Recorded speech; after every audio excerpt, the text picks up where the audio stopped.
and welcome to Life Support Live, the weekly show that explores how Star Trek can help us to boldly go in our own lives and better ourselves, as well as the rest of humanity.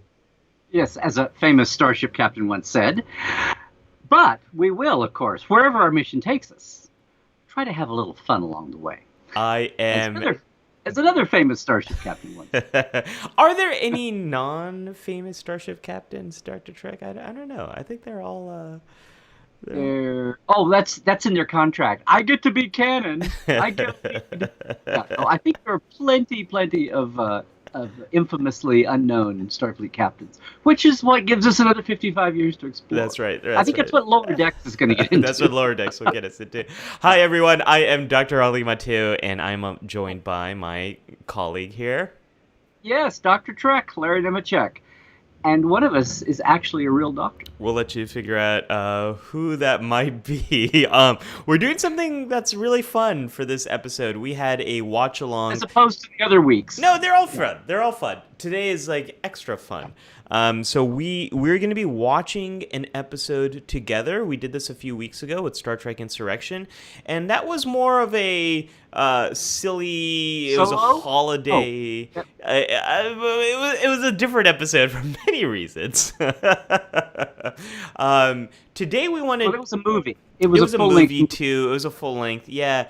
Today we want to we want to give a topic that's really important: the full life support treatment. So, what are we doing today, Larry? So we did our poll. We had some topics up. We're getting so many topics in the flow that we didn't bring them all back. But it was suggested last week PTSD, and we went, aha, that might be a good one. In a very low-key way, we're all kind of experiencing. Feels like we're all experiencing a low-key PTSD just from the ongoing situation. Maybe that's not a valid mental health point. I don't know. It's how I feel. We'll find out. But we'll see that. So anyway, but the perfect PTSD episode is, of course, It's Only a Paper Moon from DS9 and the saga of young Nog. And so that's what we've got queued up. So I know we kind of sprung this on everybody rather late. I tried to hint about it Tuesday. So if you still need to scramble, the good thing about this is DS9 is on, as everywhere. Opposed to Insurrection, is everywhere. On Hulu, it's on Prime, it's on Netflix, it's on CBS All Access, and a lot of other smaller ones, smaller streaming channels. Larry, we had managed to pick. We picked the one movie for our 4th of July special that was least accessible on all streaming platforms. It was on a few, and then 2 days before it got pulled from a bunch.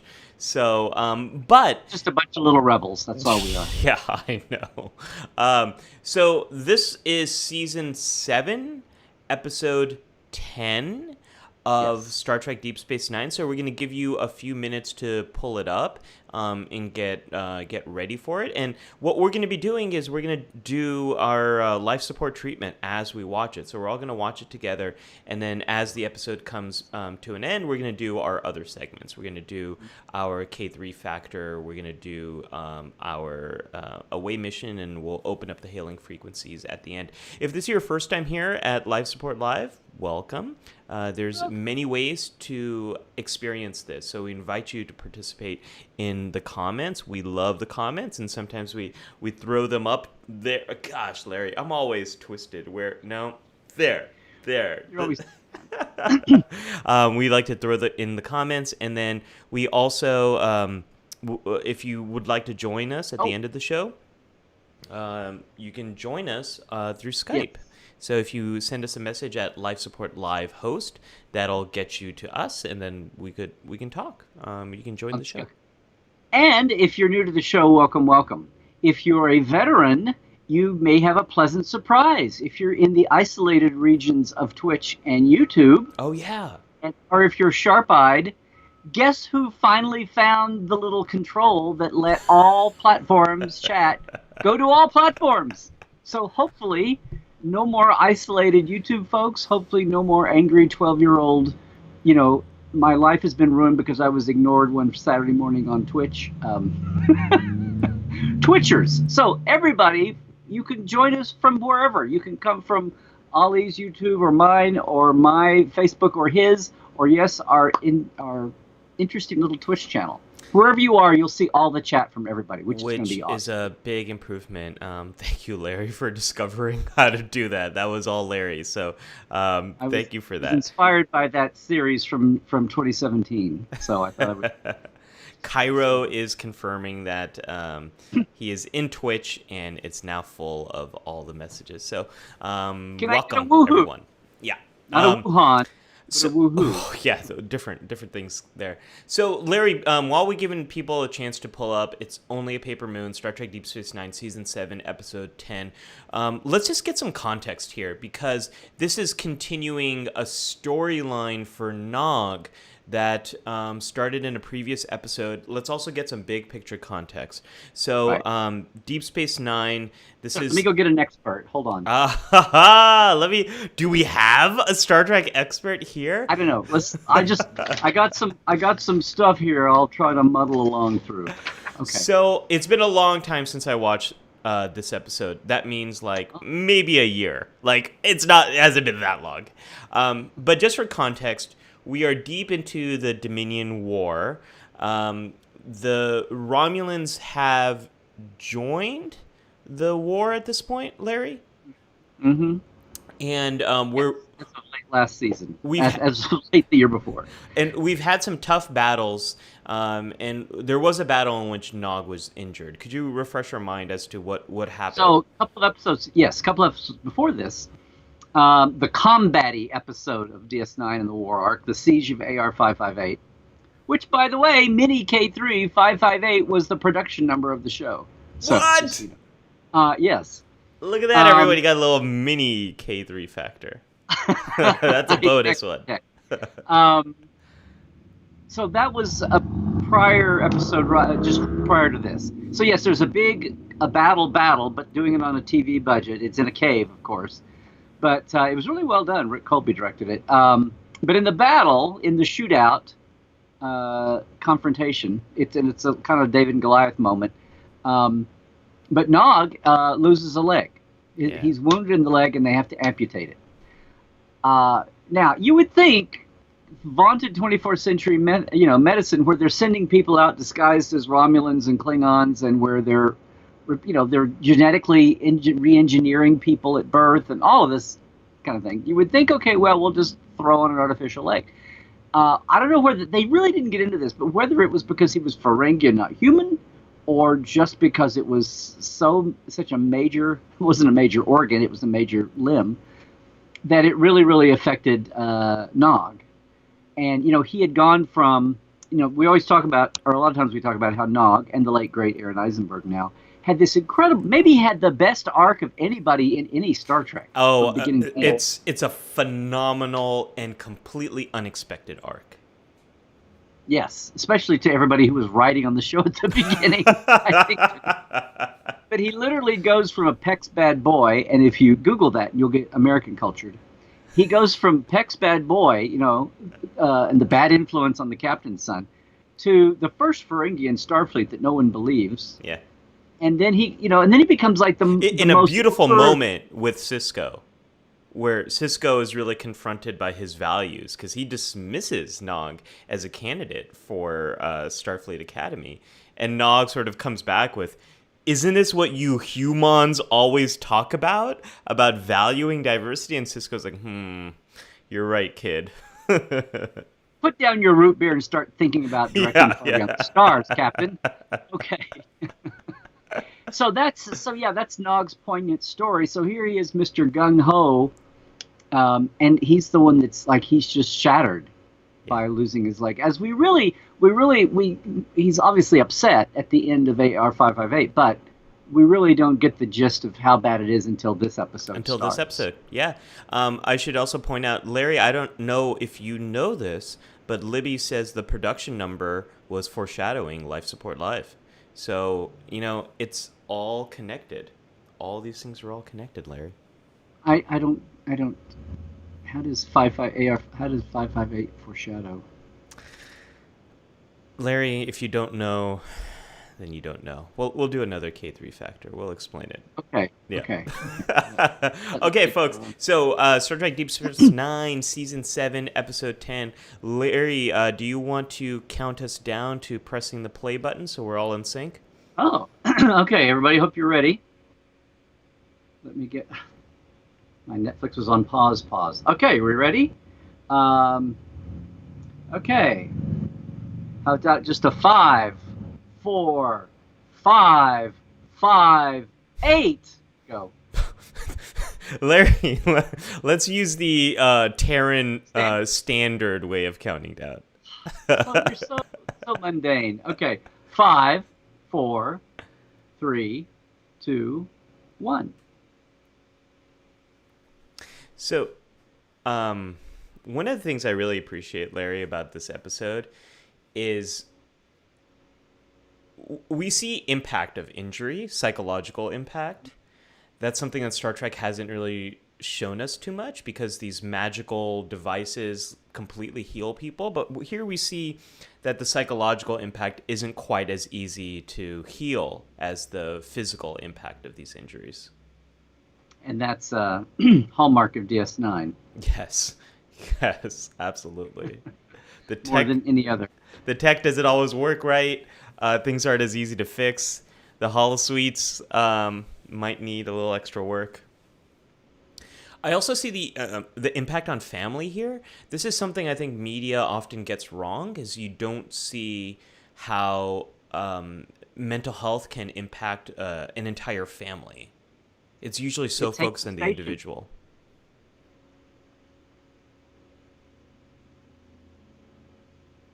You know, just the average age of Starfleet people was older on DS9. It was quite rare to see older Starfleet officers in Next Generation. There were a few here and there, but just seeing Nog with a cane and experiencing a different ability was just so refreshing to me, because you don't really see that in Star Trek. What was a character in Star Trek: The Next Generation who had a wheelchair type of device? It was an early season episode. Yes, it was Clayton Romer's character. Yeah. So we see that character. Obviously, Geordi is another character, but it's rare to see characters with different levels of abilities or with different aids.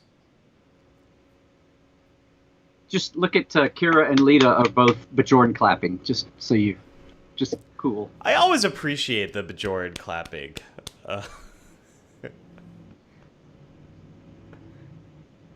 Linda says there's quite a few in season 1. Linda, let me know what examples you're thinking of, because I'm not remembering too many. Sorry, guys, I haven't been watching the chat. I've been watching the show. Yeah, we're doing like 3 things at once. We're like watching that. We're talking. We're keeping up with the comments. Ezri's looking like she's in counseling-ish mode here. So right, and this is. If I remember everything correctly about this episode... Oh, wait, wrong show. Larry, there are times where I love doing this show with you, and that was one. That was not one. So, I think you're right. From what I remember, this episode features pretty good counseling. Where you're going to get the play-by-play commentary from me. Larry, I love this intro. I love this intro so much. Any juicy nuggets here from the K3 factor mind of Dr. Larry Nemecek about this intro? On the opening titles? What do you mean? Yeah, well, okay, so it was changed season 3 to 4, right? To make it look like there's actually people who want to be here at Deep Space Nine. Well, for one thing, they added, when the Defiant came in season 3, they added the Defiant to the opening titles. And they also delanguished the theme a little bit. They revved it up just a little bit and added a little more orchestration where it's not so, ballet in a vacuum. Right. Kind of feeling. See, like all of the, if you watch those first 2 seasons. Oh, and I love just seeing that person fixing the station there. It just gives you a sense of the scale, which is sometimes hard to get in Star Trek. You don't quite have an idea of how big these ships are. So I love that person that was added right there. They took a lot of. I remember. Was it this show? Yeah, it was. I remember I was working in licensing, and Dan Curry came by for some reason, and he's like, "Larry, you want to see something?" And he had the tape of the new credits. I was like, "Oh, there's a couple of tweaks." I mean, I was like being my in the moment guy, but it was all these things we were just talking about. Okay, here we go. Rose says, "Does the clapping remind you about Galaxy Quest?" And it kind of does. Yeah, the Thermians, yes. So here she is counseling. Right. And the Alamo mentioned. Yes. So one of the things that I do like about this style of counseling, so she's visiting him at his quarters. I don't know if he still shares quarters with Jake. I don't know if he did. I've forgotten whether he's qualified for his own as a. We'll find out. But so this really very much mirrors what it's like to be a therapist in the armed forces, because boundaries are a bit more blurred. You live with the same people you're supporting, so it's not quite as clear cut as it would be if you're seeing someone as a civilian. You do make quarter visits like this. You do blur those boundaries that normally would be there. So he's got some psychosomatic. Yes. He's talking about his leg hurting when it shouldn't by all standards. And Ensign was so Potsy directed this episode. Yes. So you know. Yes. And this is the second of the 2 he did for DS9. He did 4 on Voyager. This is something we also don't see very much on Star Trek, is a psychological problem that is also impacting a physical ability. It gets to the whole mind-body connection. There's a lot of reasons why someone might be using a cane, even if doctors are saying you don't need it. So a few things. One is it might cause a lot of anxiety to not use the cane.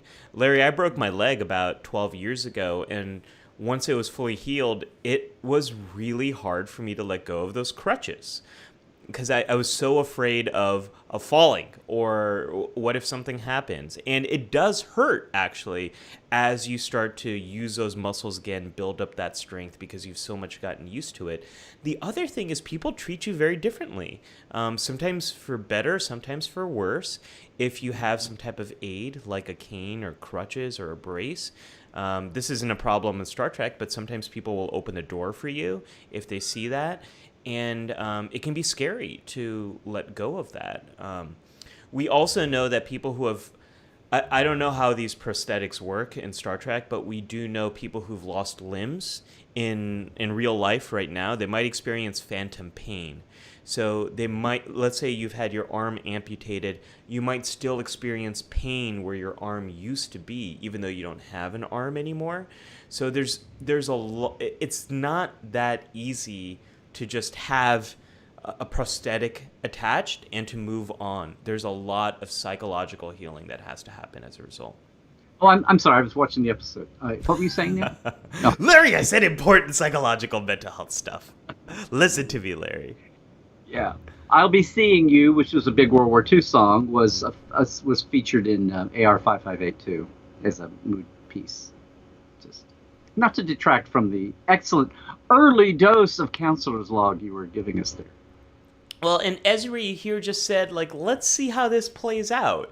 Ezri is not jumping in to try and quickly change stuff. So I love that about her in this episode. That one of the biggest tools we have as therapists is the relationship we have with our patients or clients. If we compromise on that relationship, then there's nothing. The best counseling skills will not help you. There you go. There's the song. There's your question answered. Oh, right. They are living together. 3 days. And you're not 13.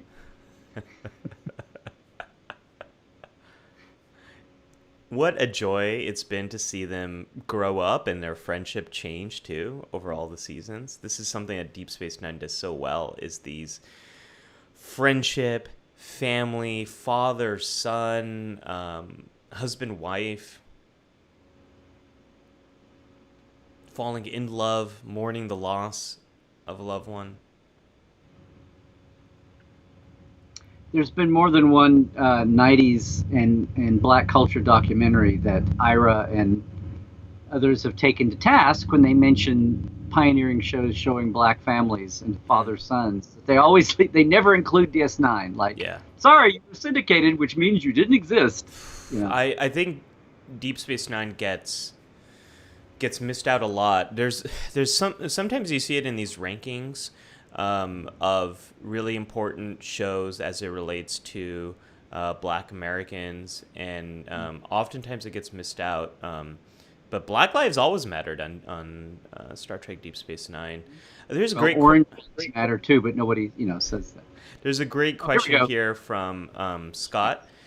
Dr. Ali, I've always wondered, what are the ethics of Ezri discussing Nog as a patient in such detail with Sisko? Is that a military allowance? Really great question, Scott. I rarely get questions about ethics like this. So here's a quick thing to answer that question is, as a therapist... sorry. As a therapist, you always have to ask yourself, who is your patient? Who's your client?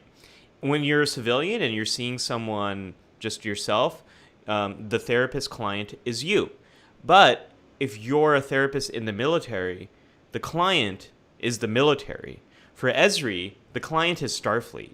So her ethical imperative is what's in the best interest of the mission, what's in the best interest of the crew, what's in the best interest of Starfleet.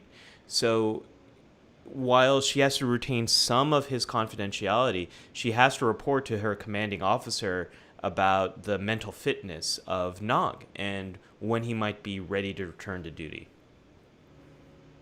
That very much mirrors how it works to be a mental health counselor in the military. Plus, overlapping here, you've got the service, which is the initial, what's his HIPAA privacy requirement there. Right. But it's also the overlay of the family. They're all family. It's been 7 seasons, right. 6.5 seasons. So, but you've got the family element there that transcends regulations sometimes. So, Larry, here... Oh, we're getting the flashback. I was just going to ask you if we should remind folks of why this song so resonates with him. Yes, because Nog was a big World War II history buff, and he just loved the pop culture of it's playing during his recovery here. Requisite Blinky. Love wishing well. Hey, we got some singing here. I think that we already had one impression, and we got some singing here, so I think we're doing pretty well on the live. Sorry, everybody, I've been bad. If I've been distracted from the chat, everybody, I'm sorry. I've got something better than Ali to take up my... I almost watched this first, and I thought, no, I'm going to keep it fresh. Yeah. God, Jimmy. I also want to give a shout out to everybody that's with us this morning.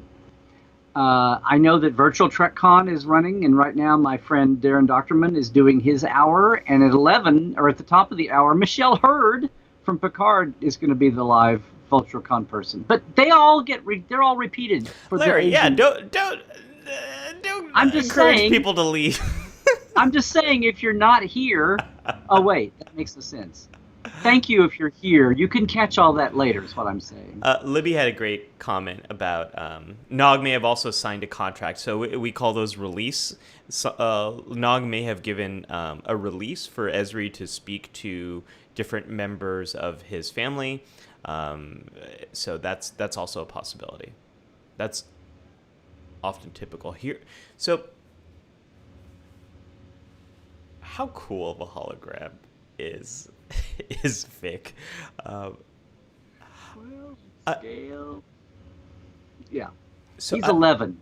He's turned up.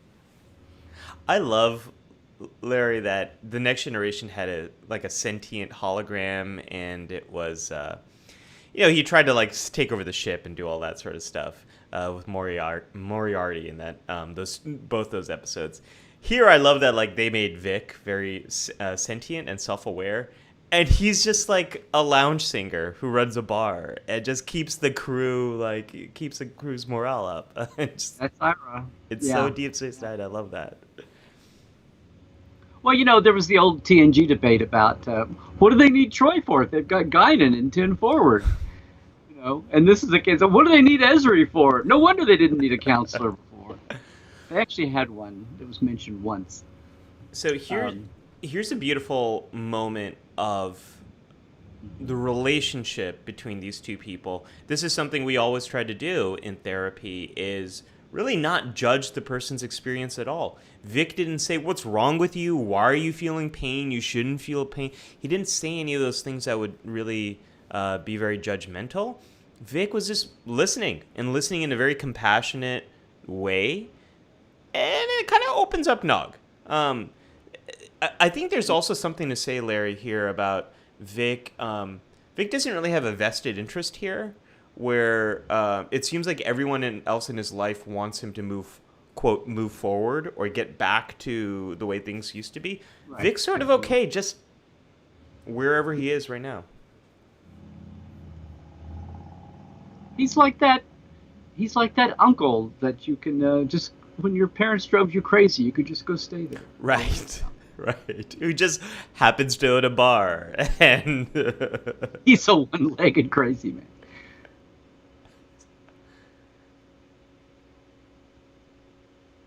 I do hate that word, Larry. We can talk about that later. Crazy. She was in a layman's circle there. Yeah. So I love how they always pick on Jillian. It turns. I love. So clearly, the shit suffer program.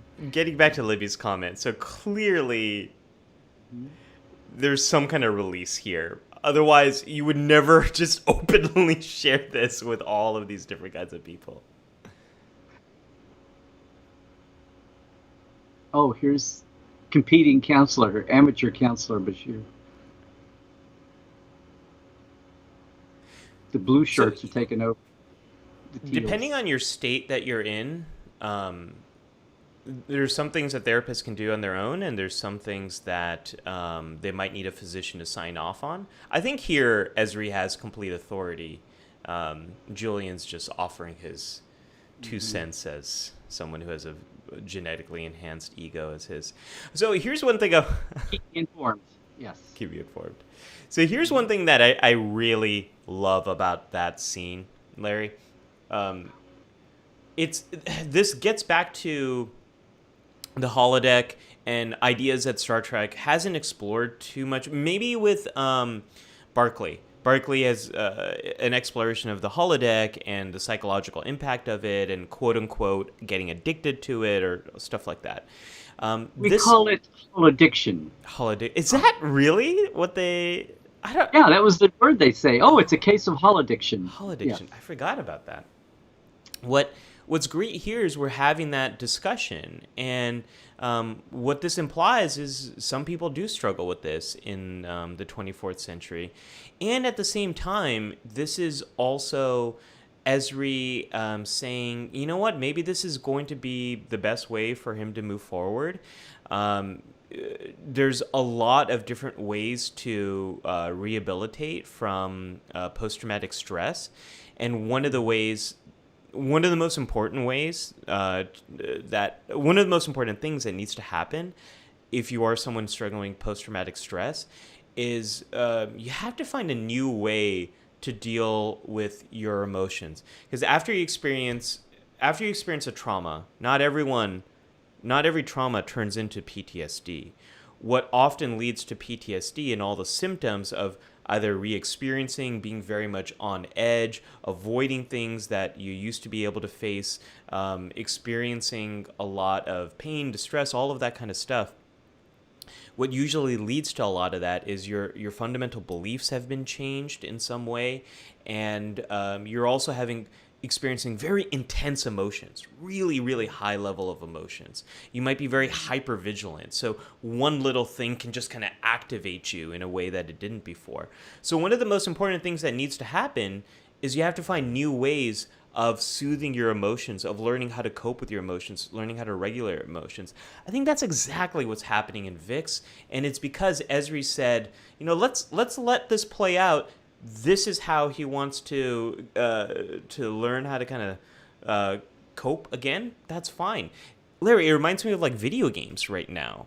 Sometimes what you might need to do after you've gone through a very difficult thing is you might need some time at home just playing your video games, and that's okay.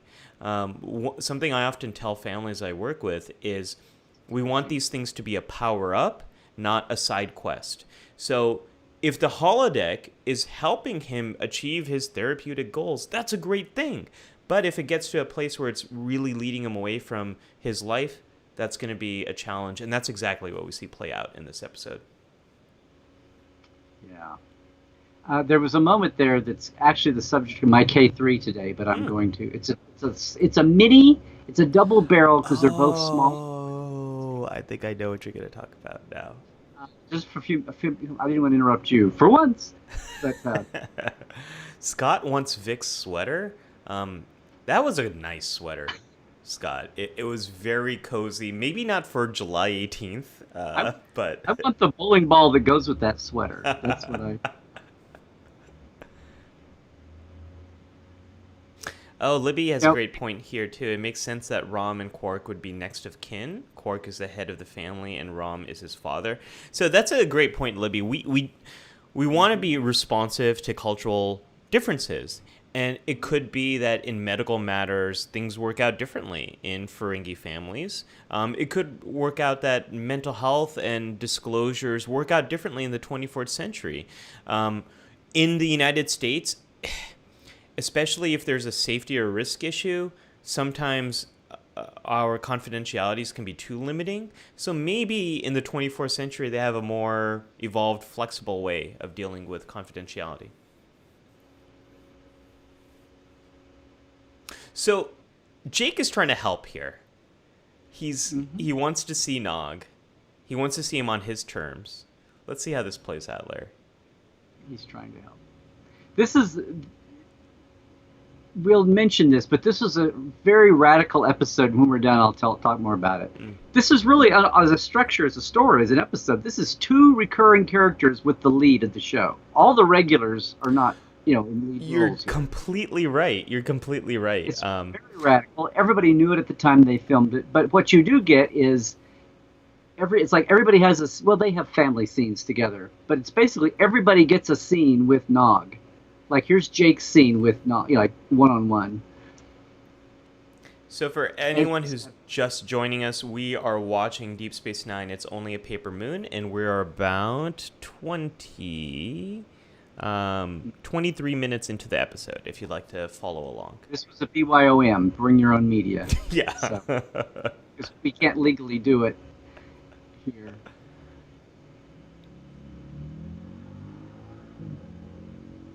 This is the first time we're seeing this this actor, right, Larry? Mm-hmm.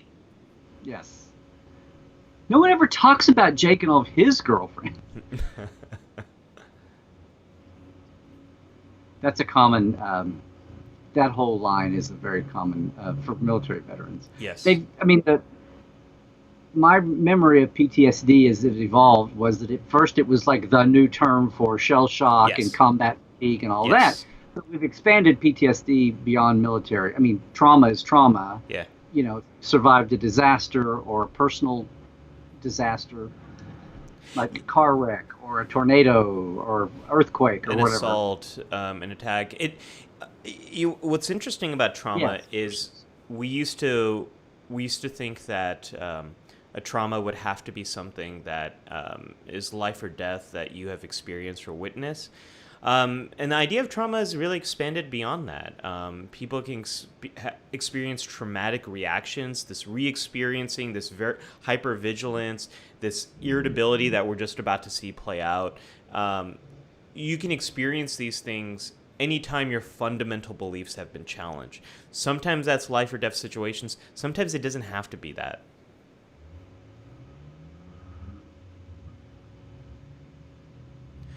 So this is an example of what we would call emotional dysregulation. This is an example of Nog's emotions have changed. They're more short-circuited. It's faster for him to experience certain emotions, easier for him to lose control. That's something that can quite often happen after a traumatic experience. Doesn't necessarily mean you're going to be aggressive like what we just saw here, but it does mean certain emotions are just going to be more charged than they were before. And that's in some cases, that's the only treatment you need, is learning how to deal with these emotions now.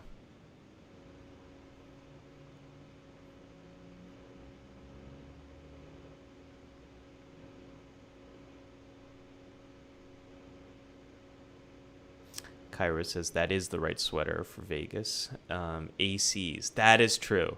That is true. Anyone who's been to the official Star Trek convention knows that the ACs are at full power down there in Vegas.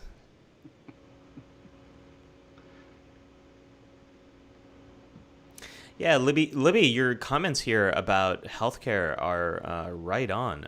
I'm really loving everything you're saying here. Because my parents are elderly, I have several friends listed on my permission to get medical info forms. Not could have Jake listed. Yeah, so I think that's probably a part of signing up for Starfleet, is you have to inform not only who your next of kin is, but who you want permission to hear of medical conditions that might come, or if you merge your consciousness with an alien, who should be informed. I think they probably have a pretty extensive administrative process for that, Larry. Yes, I'm sure Joanna McCoy knew all about the whole Katra thing. Yeah.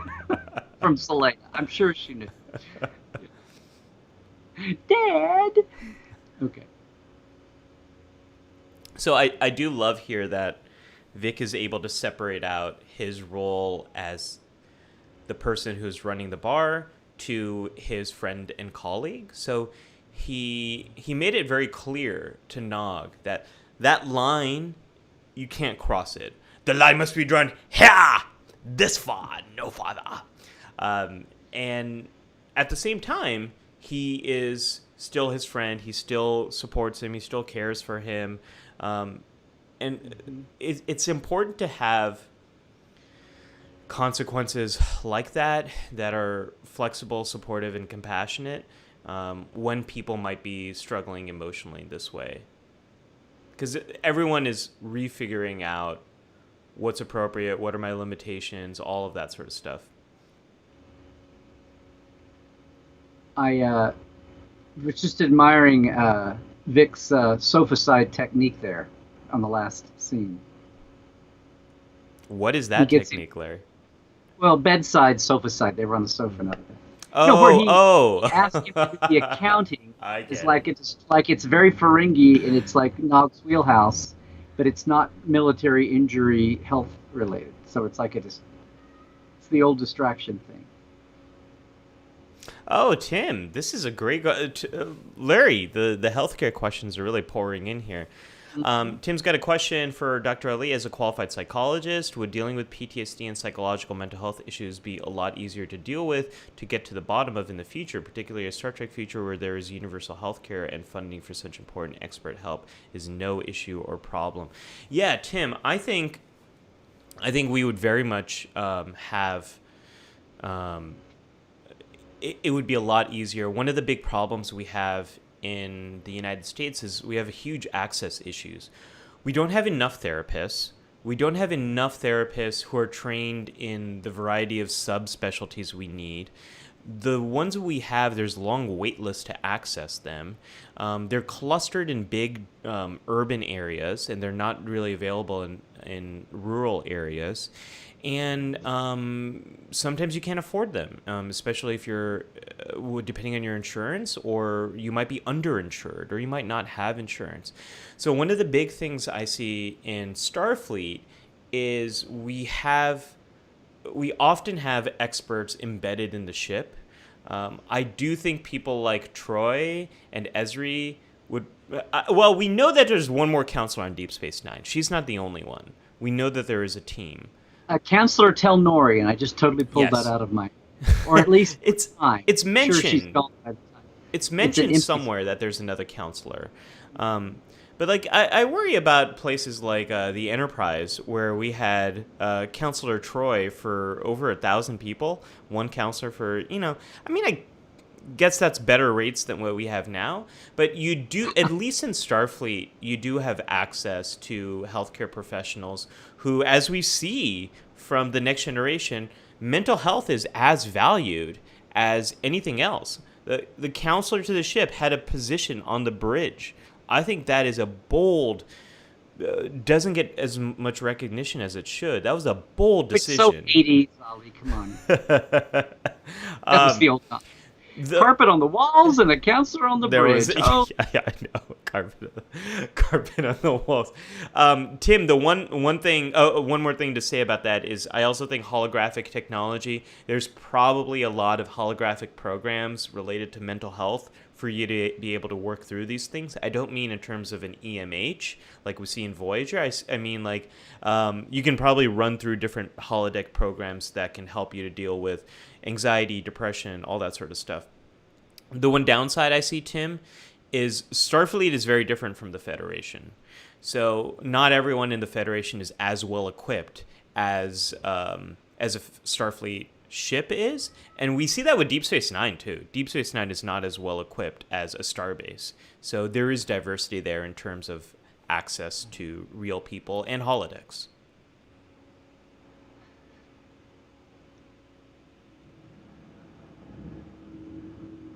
Rose says, "You're a good ventriloquist, Larry. Have you?" Oh, we must be totally in sync. Okay.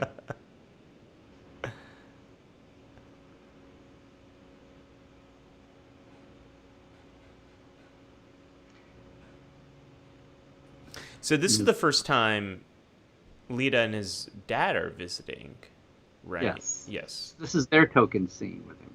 Right.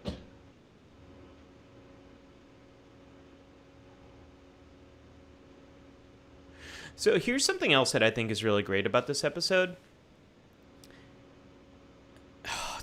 Larry, I've had that moment with parents in session where their child might be saying, "Yeah, I've been making a lot of progress. Like things are going well. They look better. They feel better." And then a parent might say, "Well, you're just waking up only so you can play video games, right? Like you still haven't gotten a job yet."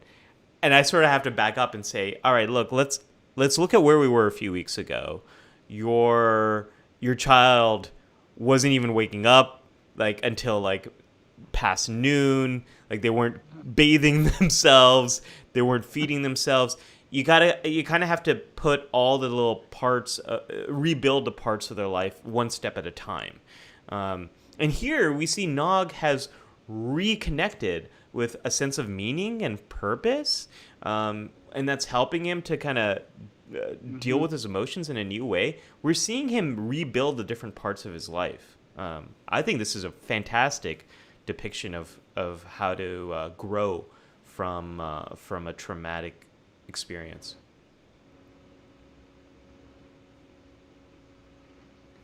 He's talking about the distraction from the perceived injury.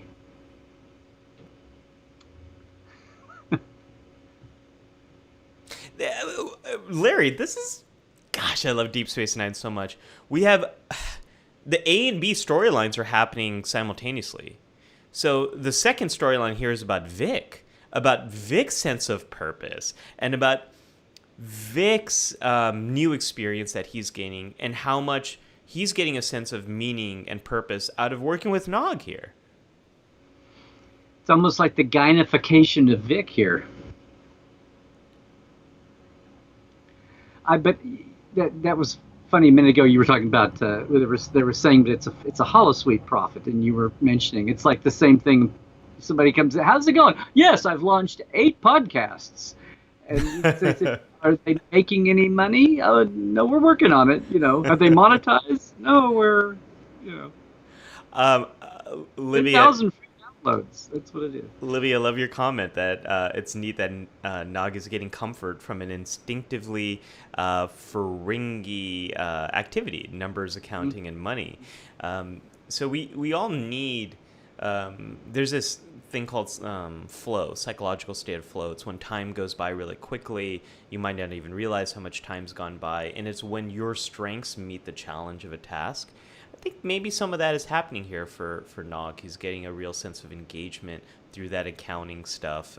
Even though he might not have the lobes, as you mentioned, it still gives him some sense of focus and engagement. And Larry, that's something we all need right now. We all need to be working on things that help us to get through the day, that make us feel like we're engaged, we're absorbed in activity. Is one of the reasons why you and I... It's one of the reasons why we made this show, Life Support Life. Yeah. Yeah. Oh. Dick's taking it into his own hands now. So this is rough. I might have a series of conversations, but I also wasn't running into a 45-minute production limit of a TV syndicated show. I have longer time to do to work my stuff, but I just want to mention Linda's comment here. Access is not that great in cities either. Counselors, yes, but not psychiatrists. We have a major shortage of psychiatrists in the United States. If you're not familiar, psychiatrists are physicians. They have a MD or a DO degree. They're the ones who largely are able to prescribe medications as well as administer surgical treatments. Aren't they just psychologists with an extra pad of paper? They do a little bit more than that, Larry. Prescribing? This is note-taking. This is prescribing. I like that. I like that difference. It's the international symbol for prescribing from a psychiatrist.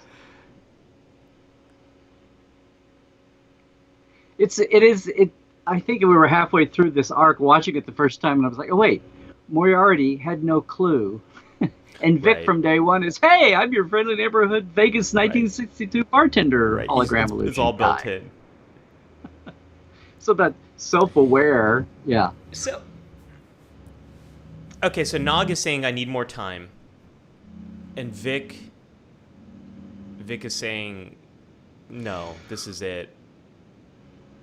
Rough, cold turkey. That's really hard, Larry. Gosh, all you see is him and his cane. Have you ever jerked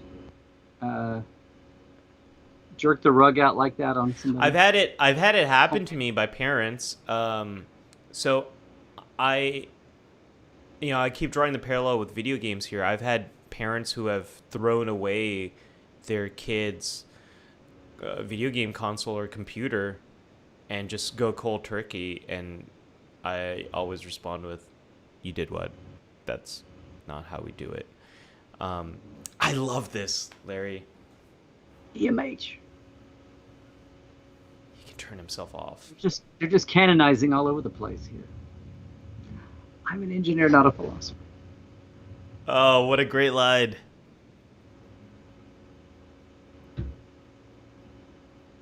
I love that. I just love how Deep Space Nine it's like, yeah, you sentient holograms, just a thing, we don't need to make a big thing about it. It's just there, we just let it be. He controls his own self-program. That's,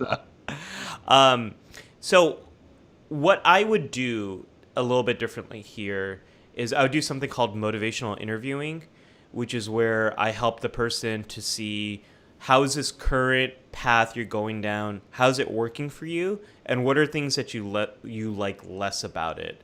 If I was doing that with Nog, I think he would say something like, well, I feel safe. This feels good. I'm feeling better. I'm making progress. And what he would say he doesn't like is he's not seeing the people that he would want to see. I'm going to be quiet because this is an important scene right here.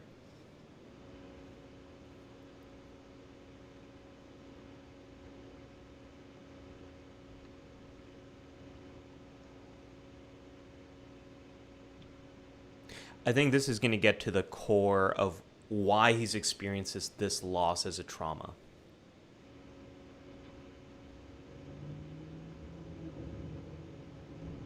He wanted to prove himself. He wanted to prove what he can do. Reality crashing into your Yeah. perception.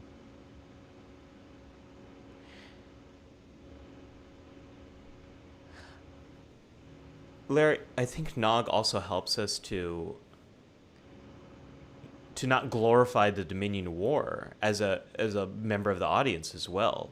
It can be so easy to get into the battles and the starships and the galactic politics, but there's a real human cost, or not just human, there's a real cost of life to all of these things. There's a great inhumanity that happens in war, and Nog shows us that.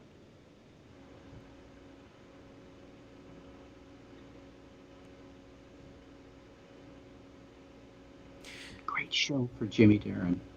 Oh, absolutely. So this, I think, gets right to the core of his trauma. And if you remember from earlier, I said trauma really happens when your fundamental beliefs have been changed. We see that here with Nog. He believed things were going to be a certain way. He believed his life was going to be a certain way. And then he says, if I stay in here, at least I know what things are going to be like, what the future is going to be like. The trauma for Nog is really this loss of control, that I don't have control over these things. Horrible things can happen to me, to people I care about. That's really the change in belief. And that's where he got stuck. And any time that was coming up, he really struggled. And this scene just beautifully gets at all the things that can make something traumatic. Scott, I completely agree with you. Beautifully written and acted scene. Mm-hmm.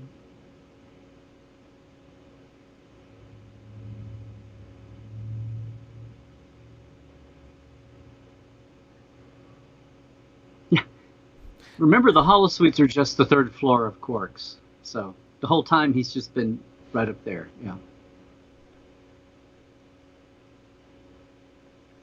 Yeah, Scott also says that well-meaning parents can unintentionally pull the rug out like no one else. It's an odd talent. I fundamentally believe that most parents are doing the best they can with the information they have and the resources they have. And oftentimes they might just not know what's, quote unquote, the best way to move forward. And there might not be one best way to move forward. This episode beautifully shows us that. Sheer 62. Like a Ford Fairlane or something.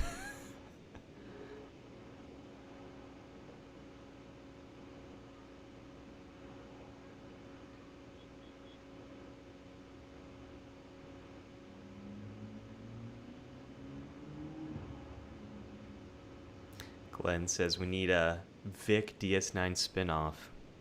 I would have loved to have seen that.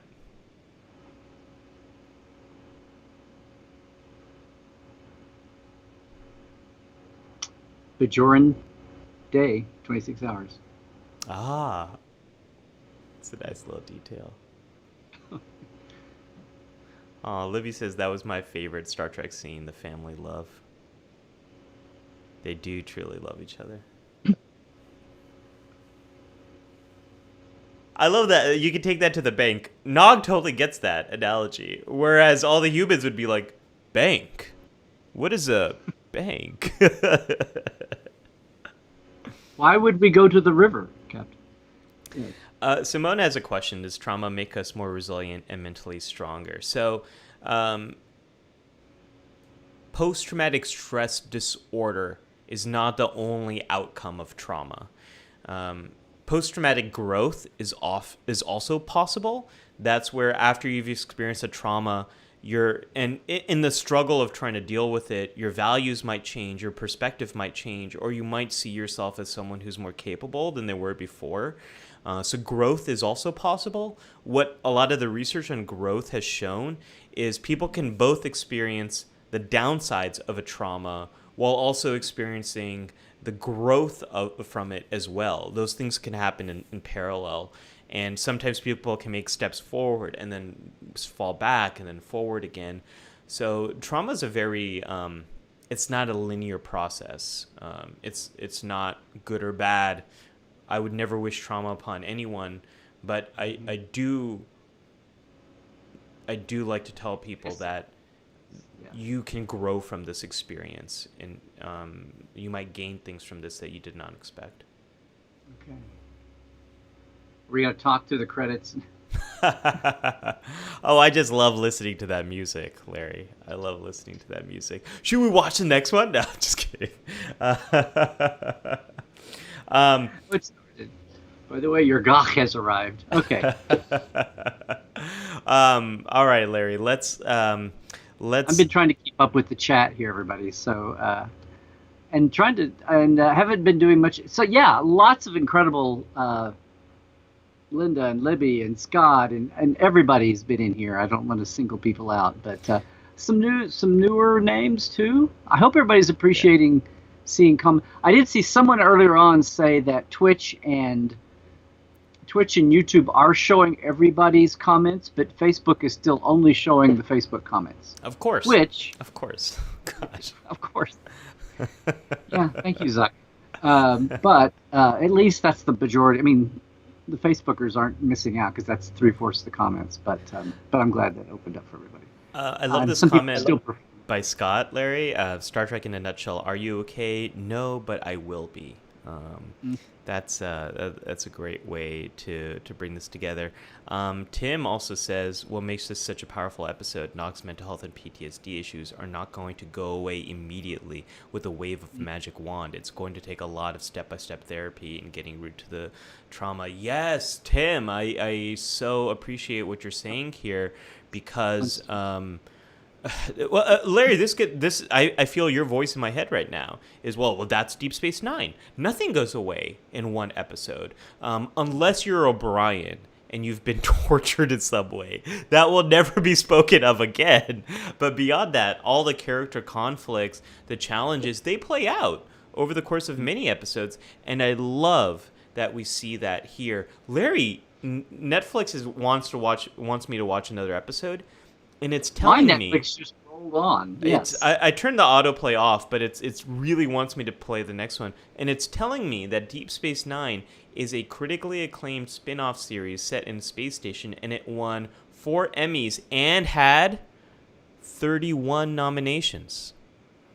31 nominations for Star Trek Deep Space Nine, Section 31. I don't know, Larry. Is there a connection there? Oh, I see what you did there, and I... don't care much for it. No.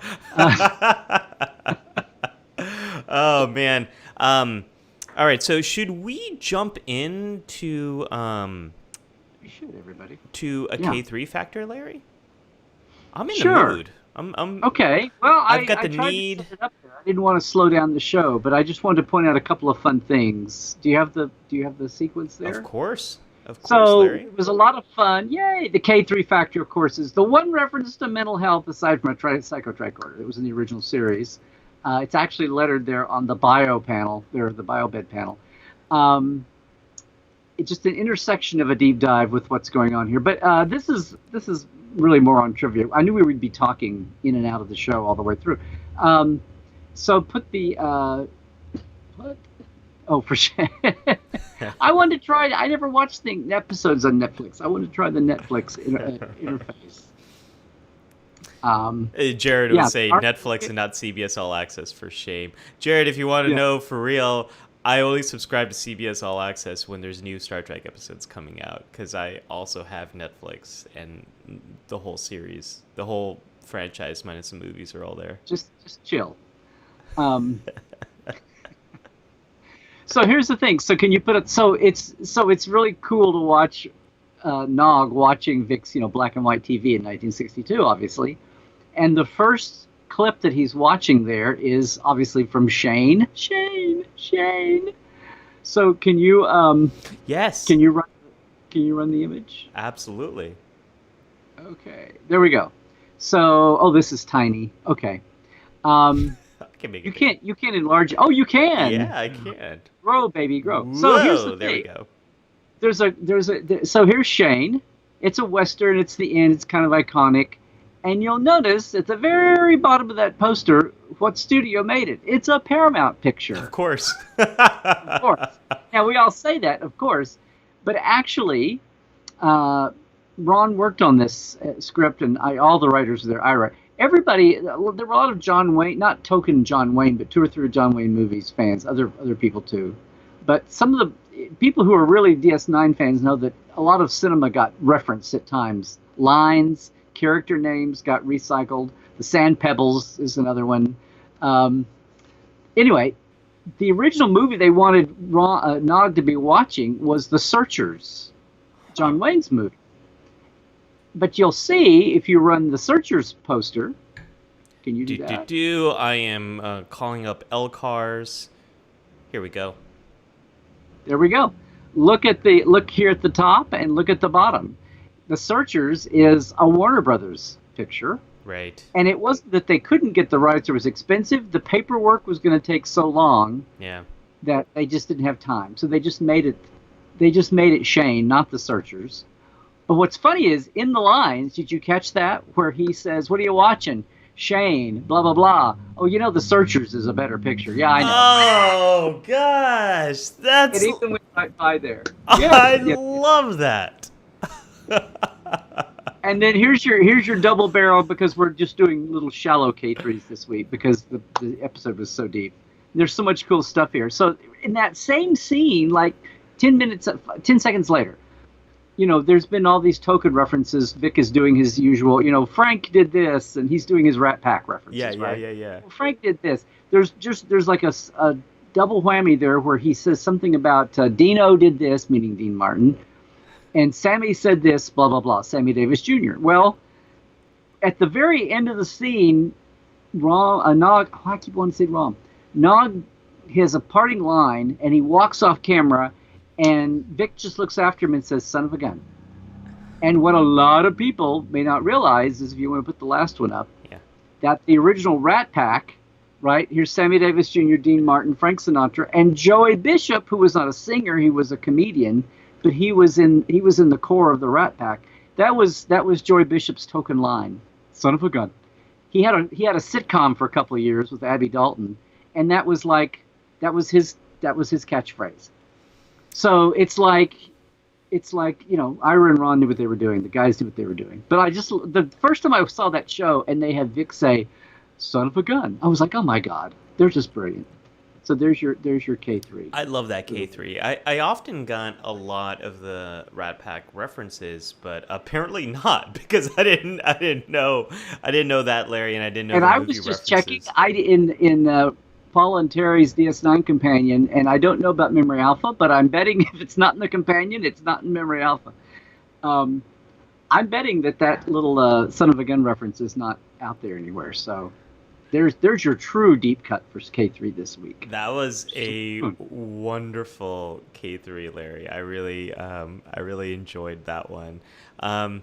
So with that, let's go into the away mission. So this is the part of the show where I give you an away mission for the week. If you want to apply any of the stuff that you've been seeing here from this episode to your own life, Please.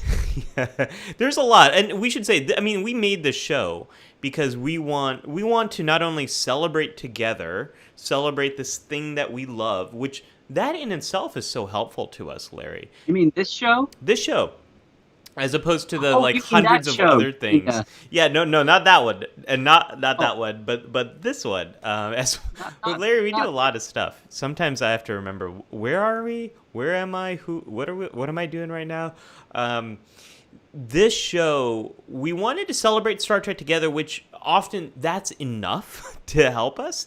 And this is one of the reasons why we'd love your feedback. We thought these watch-alongs are really a great way for us to do something together and do a deeper dive. I have a lot of fun with them. Larry, I love doing this with you. Let us know in the comments if you like these watch-alongs. I hated it, but I'll do it for you if that's what you really want. You are a little bit more sassy on these watch-alongs, Larry. I kind of like it. I like sassy Dr. Trek. No, I mean, like, we're not wholesale changing the format of the show over, No. but we just thought it would be a nice change up. Yeah. Right. And it would be fun to do one where I'm actually here. Yeah, that's right. That's right. It's been a fun experiment. So let us know if you like this. But the away mission is a part to go like one extra step. And one of the reasons why we wanted to pick this is for many of us, we are living through the most traumatic, large-scale, global traumatic experiences that has happened in decades. Maybe not since 1918 have we seen this large scale of a traumatic experience where our fundamental views of ourselves, of each other, of the world are being challenged in some way. So I'm actually copying. I might throw out World War II. You were talking. Yeah. No, it's different, right? No, it is different, but I'm saying as far as the most people involved, where personal and global seem to all be intertwined. Right. Yeah, maybe we haven't seen it since the World Wars. That's a good point, Larry. It's because I think a lot of people were in the 1918 era. I mean, I think rumor and, well, apparently rumor's still carrying the day now, but I think the lack of global, 24/7 news overkill slightly made it maybe a little different. I think I'd like to, now I don't know, now I'm thinking about this. I wonder if there were people who were actually able to live in pockets of ignorance and not know that there was a pandemic raging or how bad it was or that it was global. You know what I mean? Yeah. On a 1918 scale. Anyway, that was my thought about being different from now. But World War II was hard to, the telecommunications was so much more, you were more intertwined. Yeah, there's a lot of similarities, there's a lot of differences. But this is, I think this is going to be, at least in our lifetimes, Larry, probably the greatest mental health challenge that we are going to face, because there's going to be years and years of impact from this. Well, aside from the kids living in cages, but we'll put that aside. Yeah, there's a lot. There's a lot happening. It's not a great time to be an American right now. So one of the things that one of the reasons why we wanted to do PTSD is because some of you might be experiencing a traumatic reaction here. We talked about that to some degree in our very first Life Support Live with Star Trek Picard, but I think we went a little bit more in detail here. And I want to bring back the way mission I mentioned, I think in that episode, which is about how to work through trauma. And if you are someone who is struggling with these big changes in your beliefs about yourself, about the world, as it relates to coronavirus, COVID-19, the racial unrest, police brutality, all of these things that are happening in the United States, and there's even more stuff happening in the world that I am completely ignorant of. I was just reading about how in India, the shelter in place led to a lot of hunger, a lot of deaths from lack of food. People were starving to death. This is a challenging time. You were going to say domestic abuse, but there's domestic violence. There's so much happening, Larry, right now, and I think people are really struggling with how to make sense of all of this. So if you are in that situation and you do not have access to holographic Vic, here's what you can do. There's something you can do on your own right now. You don't need a therapist with you, and it's just writing about it. Specifically, writing about how has your life been impacted by this current situation, and write down paper. And this is not paper. This is a pen or a pencil, a writing instrument, or a pad if you like. If you have one, you can use the pad, and paper. It's 2020. What do you expect? You don't want to type this one out. It's important to write it out. It slows down the process. But write out, how has this thing impacted your life, your relationships, your view of yourself, your views about the future, all of that sort of stuff. And you want to write for about 20 minutes for 4 days in a row. 20 minutes, write about how this thing has impacted you for 20 minutes for 4 days in a row. That's all you need. And that's been shown to help people to start process what's going on and to get unstuck with some of these thoughts. Some people might need more than that, and if you're in a place where that just thinking of doing that is too emotionally overwhelming, then don't do it. Focus more on what Nog does early on in this episode, and just trying to do things that help him to feel more calm and more present. But Larry, that's some of the best treatments. Get a lighter on a cane. That's a great.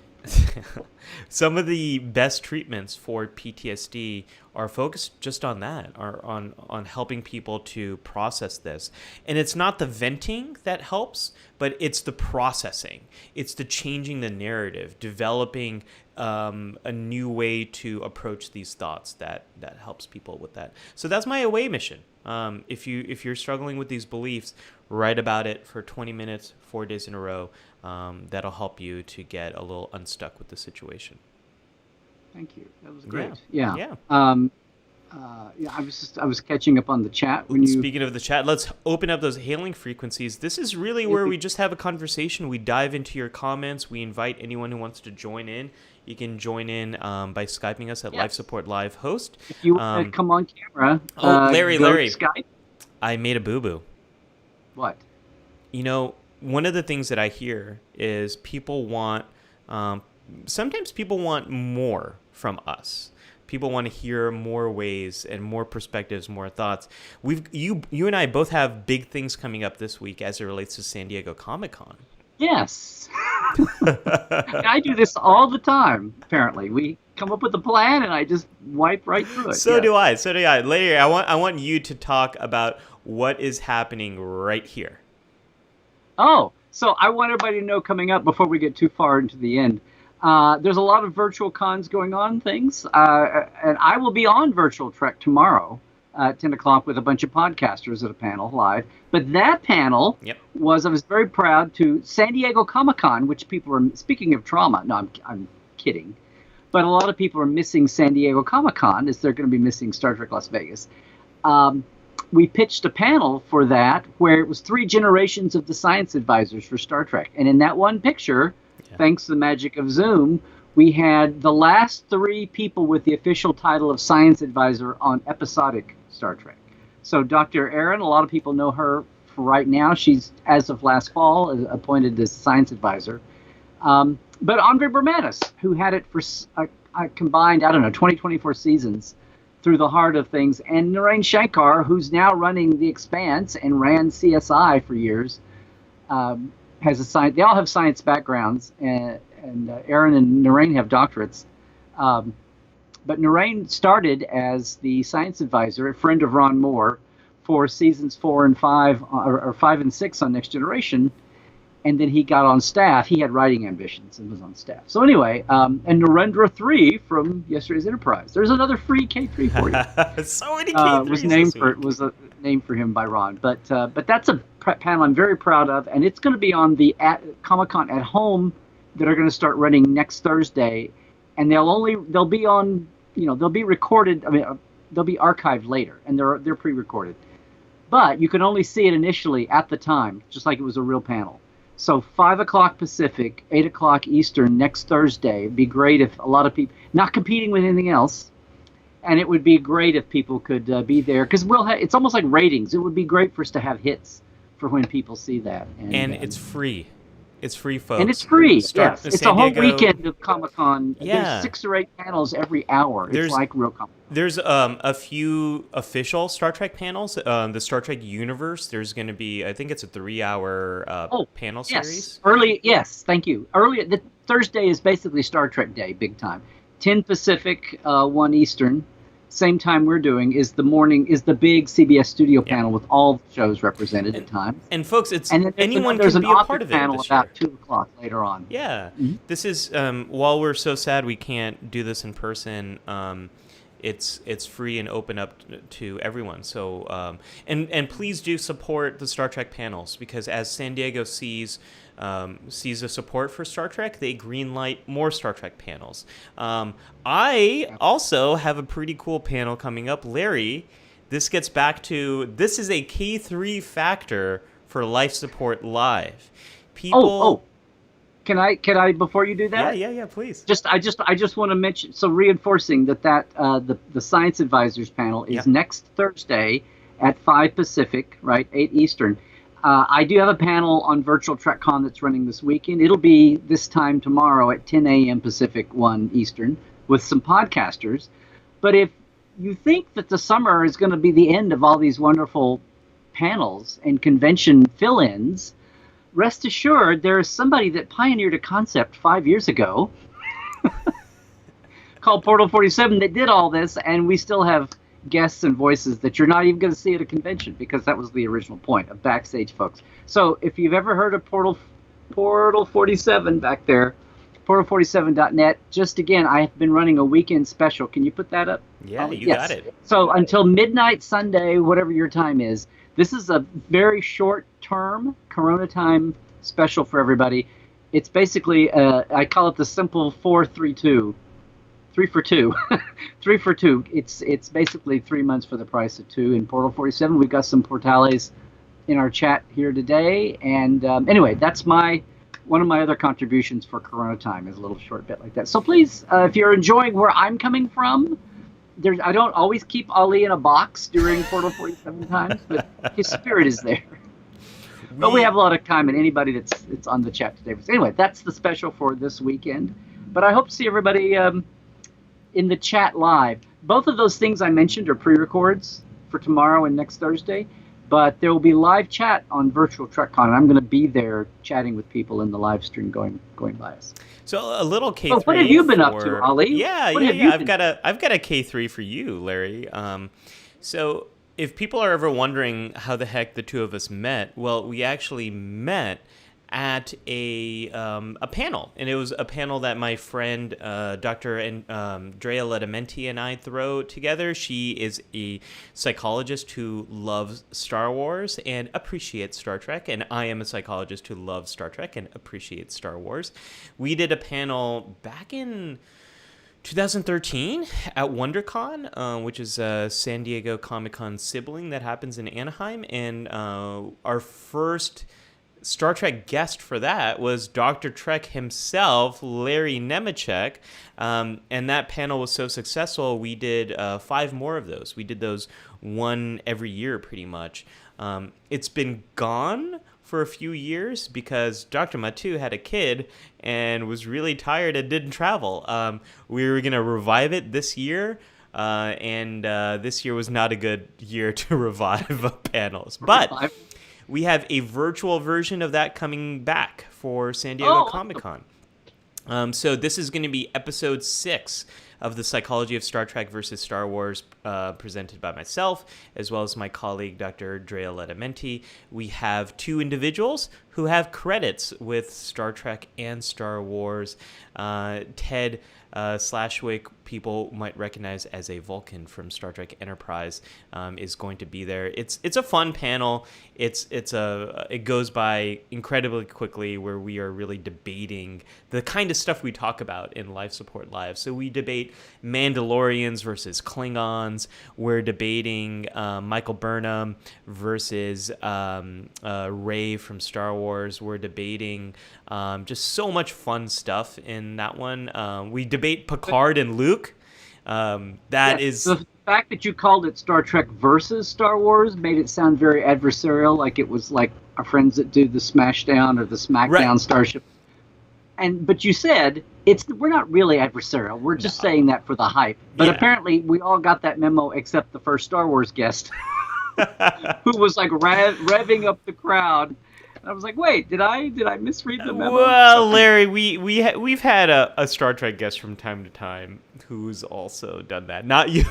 We've had other folks. But this one it's very celebratory. It's a lot of fun, and I'll just put up the time again for that one. This is going to be Friday, I believe, at 2 p.m. Is that Friday? This is another Larry? at home. Yes. Is it 24th a Friday? I believe it is. Going to be... The 23rd is a Thursday, so I hope the 24th. Yeah, it's Friday at 2 p.m., so feel free to join. This is the day after hours. Yeah, it's going to be free. So with that, Larry, we've talked about a lot of stuff there.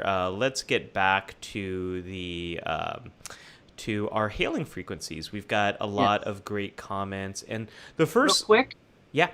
Scott, I got to thank Scott for this because I meant to mention it when we were doing the Shane and the Searchers. I meant to say Jeff Hunter, probably his best movie role was not Jesus Christ, but his role in the Searchers. So there's another Trek connection. Thank you, Scott. I meant to mention that. It's right there, big as life at the bottom of that poster. We're getting some great feedback from Jared as well as Linda, Scott, and Irvin, all really mentioning that they enjoyed this watch along. Libby also saying really enjoyed it. I haven't been able to watch Trek with friends in decades. The local sci-fi group did get to watch DS9 occasionally when it first aired. We had our favorite characters, which made it a lot of fun. So this is something that I think we are really enjoying doing this together. So we will definitely do more of these. Larry, we have so many amazing comments coming in. Scott seems to be very happy about the Star Trek and Star Wars. There's a lot of great stuff. And Cairo says Portal 47 rocks. One of these days, Larry, we need to do a Portal 47 collab to do a deep dive there, the two of us together. A 47 clap. What did you say? Collab. Collab. Oh, collab. That's how we say it on YouTube. What's no, yeah, no more of the Galaxy Quest / Bajoran collabs right over there. Bajorans did it first. The Bajorans did do it first. Yeah. People are also saying that Virtual TrekCon had a great science group, which had Dr. Erin there. Dr. Erin's been putting out some great content. She has a Twitch channel if people are interested. She also has a YouTube channel, so you can definitely check out a lot more from her. We had her on the Trek Files too, and I think there's one more coming. I love how Scott says... I should say Mohammed Noor, too, is the biology. She's the overall science consultant, and he's consulting on a biological, she's got the big physics and radiation wave and time dilation things, and he's got some of the more analog? No. He's got the more biological side of the science consulting. But yes. Simona asks, do you have any psychologists who have real experience with extraterrestrial? So here's... This is an interesting question. I know NASA does have some protocols developed for this if there is extraterrestrial connection. Simona, you also, I think, asked earlier what nation is best prepared for first contact. Larry, I don't know what your answer to that would be. Don't look at me. I might say I don't think any of us are well prepared for that. Simona, if you're interested, I did a talk, if you look up on YouTube, about the psychology of Star Trek's utopian future. You'll find my talk. I did a 30-minute talk about the psychology of first contact. And unfortunately, the history of first contact on Earth. So that means two cultures coming into contact with each other for the first time. The history there is not good. It's very hard for us to have communication, to have connection, to see each other as equals, as equal humans. And the history of first contact on this planet has often led to a lot of conflict and violence and, in some cases, destruction of cultures and civilizations. So, name a continent. It did not go well. No. So maybe Antarctica, but Yeah, I know. The penguins might argue with that. They might say you've really destroyed our habitat here. So I think it's a very difficult, challenging thing. Why I think it worked with Star Trek and First Contact with the Vulcans. And we know it didn't work in the Mirror Universe.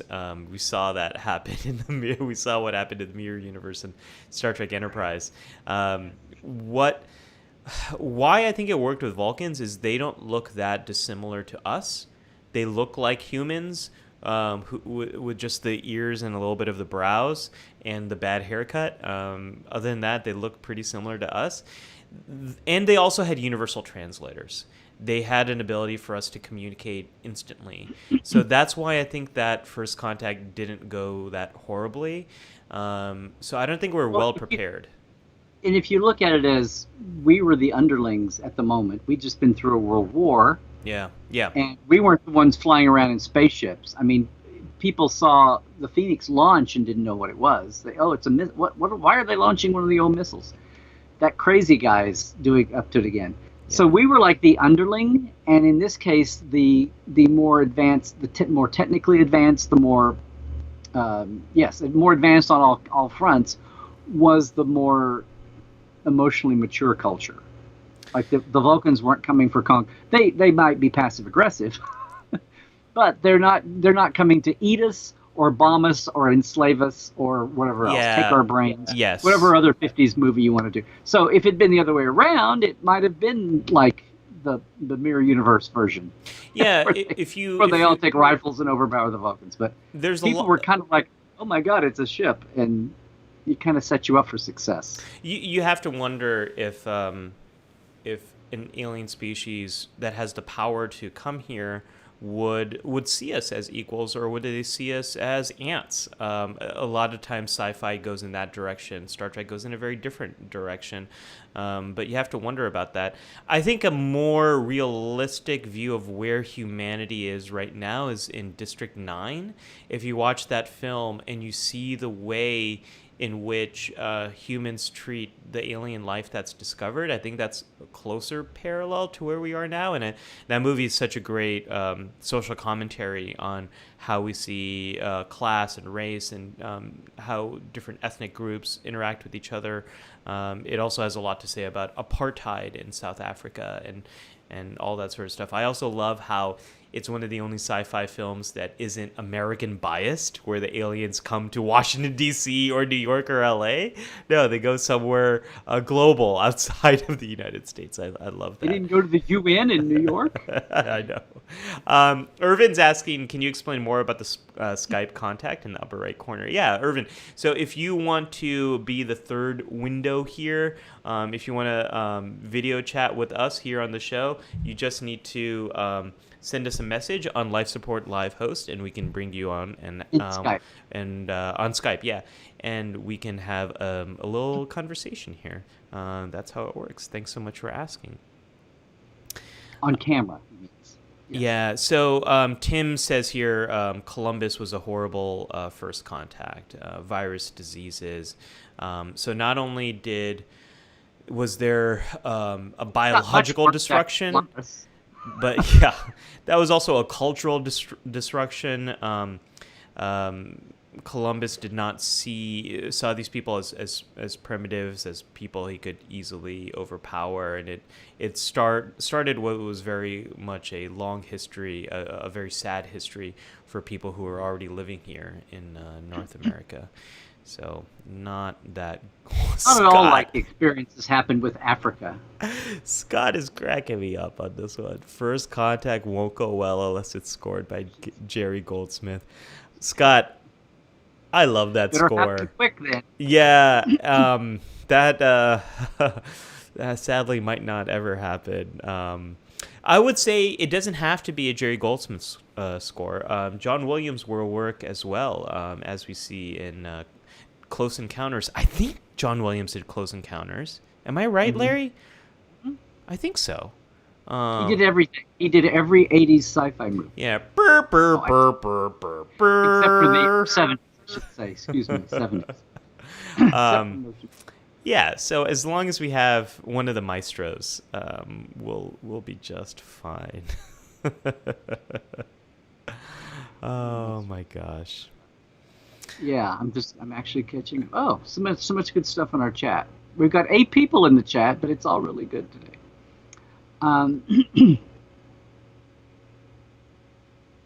Right.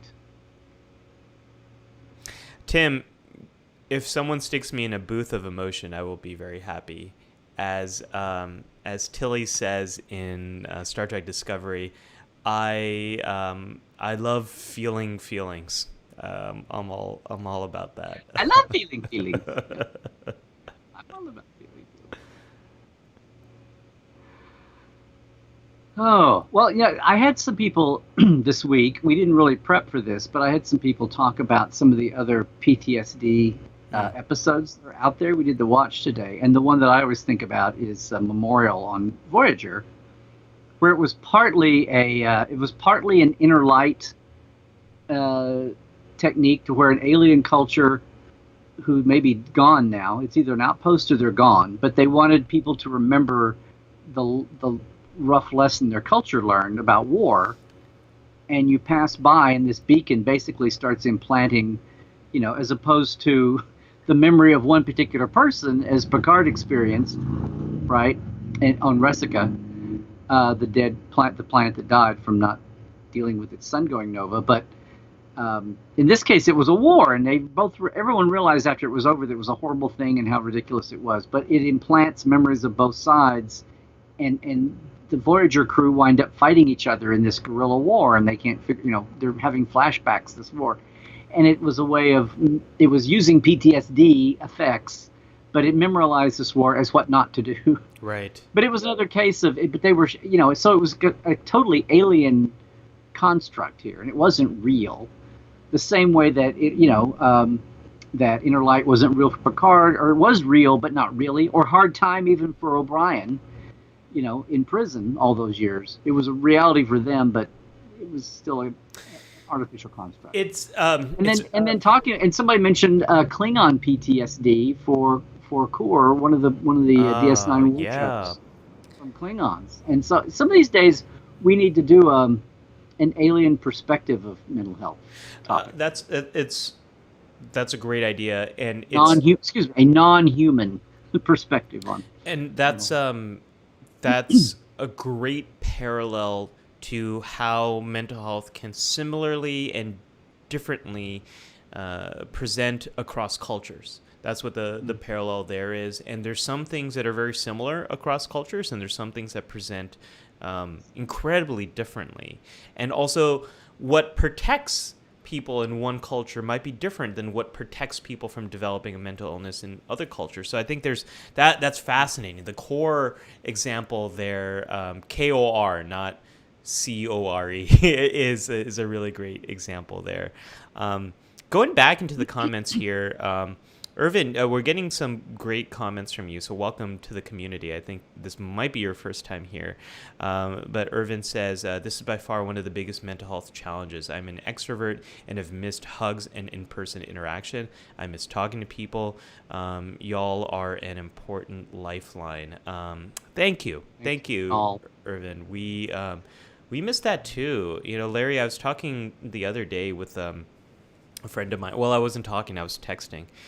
And we were sharing what we miss most from before all of this. And I said, I miss by chance social interaction. I miss going to a coffee shop and having a random cool conversation. Someone's wearing a Star Trek shirt, and I say, hey, cool shirt. And we end up talking about Star Trek. And I miss running into someone who I haven't seen in a while. I miss sometimes going on a flight, and I'm usually the person who puts on my headphones and I just want to relax. But every now and then I'll have a conversation with someone and we just talk the whole flight, and I've connected with this person who I never thought I would connect with before. That is so rare now to have like happenstance social interaction, because everything is Zoom, or you're texting with people you already know, or you're FaceTiming with people you already know. It's hard to meet new people and just connect with the humanity in one another as you would at Quarks or 10 Forward or your local coffee shop. So I miss that. I miss that a lot. I just had this insight. There's been a lot of talk if there was ever Star Trek Las Vegas brought back. Yeah. The intervening years, what they would, and it would be a restaurant, bar, entertainment complex with rides and all the attractions updated. But one of the big concepts was, well, how would you update the physical choices you made? Like, would you try to, honor that in the 90s, the big thing was to push DS9 in the current shows, so that made it obvious, right. And it was cool and it was alien. But would you do that again? And part of what happened is nothing has really arisen to take its place. Like in the years we only had the Kelvin movies as a comeback. It's like what the Starfleet bar you saw for 3 minutes. in Star Trek '09. I mean, like, there's no or they're the Search for movies and there's Spock, no, that horrible bar that no one would with ever Pete want to go Griffiths. to. And that '80s 3D video biplane. Genesis forbidden. I, for some reason, talk like Yoda in Star Trek. I don't know why. But I was just thinking that maybe with the best thing of all, since we've had all these years, and there's not really been a bar set in Discovery. I mean, they've got their mess hall in Discovery. Yeah. There's not really been Discovery and Picard. Neither one have helped, right? Yeah. Answer this question: what's going to be a dominant thing? So I think just something that's new and different. And then if they lose the lease and go broke, they can modify it. Just do a Vic's bar with that big pink '60s. Oh retro gosh, that would be clip so art easy to dancer. do. Just do a Vic's there, and then I think a 10 forward. take people into his apartment. I think you want a 10 forward. 10 forward is quite iconic. We do see a 10 forward again in Star Trek Picard. That might be the way to go, although it's so plain, and as you said, carpet on the walls. Well, no, it is iconic. No, I mean those big window pieces. Yeah, that would be cool. That'd be cool. Furniture. No, that would work. It would be and then the big painting. Yeah. Behind the bar. There's a couple of comments here I want to follow up on. Irvin, again, is saying that hand journaling has given me an opportunity to chronicle my experiences and do so slowly to process the minutiae in my mind. That processing, that revisiting, the developing a narrative is such a great skill that can help. At the same time, Cairo says, I'm too busy with work to even think about how to deal with all of this. But thankfully, that a great vacation's coming up that I've planned for so long with Star Trek Las Vegas and flying over and drifting through the U.S. Oh, damn. Yeah. So you might not be in a place to do that writing and to revisit this. The emotions might be so powerful. You might be so stressed, so overwhelmed. And that's fine too. You don't have to do that yet. That's why trauma is so complex to treat, that there's you really need to get a sense of where you are right now. And is where you are right now to not focus on the emotions and just get through the day? Is where you are right now, you're stuck thinking these things over and over, as Nog was in that critical scene, and you need to process it? Writing might help. Or are you in a place where you are so overwhelmed, you need something like a bit of an escape so you can start to feel a bit more calm, something like a vacation or a trip in a holodeck, or just time away from your work, or just a really good weekend where you're just binge watching a lot of Star Trek. Trauma's a weird thing. Lots of different things are needed to do it. Trauma's such a weird thing. It takes a diversity of skills to help someone who's experiencing trauma. Take it away, Larry. Gentlemen, folks, people of all backgrounds, we are nearing the end of the show, as is obvious by us losing structural integrity. Libby says, I'm a writer and I can't write right now. I guess I'm too overwhelmed, but I am making masks. That helps. I'm also making a bit of a profit from it, from the vintage market, which for some reason amuses me. Libby, also to hear that you're doing something we've talked about in a previous episode, which is focusing on something that you can improve day to day. You're focusing on a craft that's taking up some of your time. It feels good. It feels like you're making progress. That's a great skill that helps you to stay engaged, brings some order to the day. It makes you feel like you're doing something good. So that's fantastic. Does working jigsaw puzzles count? Libby, don't be too scared. We're going to be back. We're back next week. We're always here for you. You know that. Life Support Live, the musical, says Scott. Larry, I don't know. I don't know. I don't know. The final frontier. Star Trek. Give me that Star Trek. Yeah. No, I just forgot how... I want it. I need it. I gotta have it. Give me another episode to binge. I don't know. I don't know. Folks, you make the lyrics. We will sing them. There you go. I'm not going to give up my warp. Okay. I'm not throwing away my warp core. I am not throwing away my warp core. My engine's young, scrappy, and hungry. I'm not throwing away. Linda says, People are going to have way too much to drink. Whatever you're drinking, I'm going to be way too caffeinated. Libby says trauma is not a one-time event. All past traumas get drawn into it, and it snowballs. Linda, thank you for making that comment. A one-time episode of trauma is different than someone who's experienced multiple traumas. And sometimes if you experienced one trauma, it might make it easier to experience another trauma for another number of factors. And then one more thing to put it out there is if you've experienced chronic trauma, which might happen if you lived in a home where someone was abusing substances. They're struggling with, I shouldn't say that. I should say substance use. They're heavily using substances. Or domestic violence. They were abusive, heavily. No matter how rich and how much property in New York they own, they're hugely emotionally abusive. Yeah. That's a different show we could get into. Different sort of support we need there. Are people, I was going to say, doesn't it also, trauma is trauma. Yeah. For where it comes from.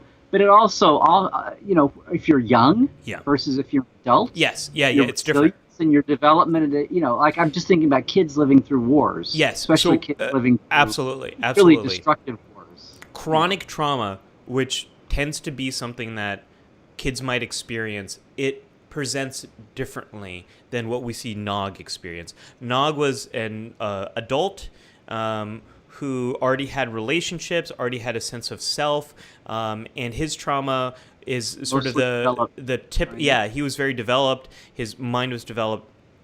That's the kind of trauma that is usually talked about, especially with veterans who might be coming back, or someone's experienced one episode of trauma. Chronic trauma that might happen to kids over the course of many years is different, and it tends to not be so episodic.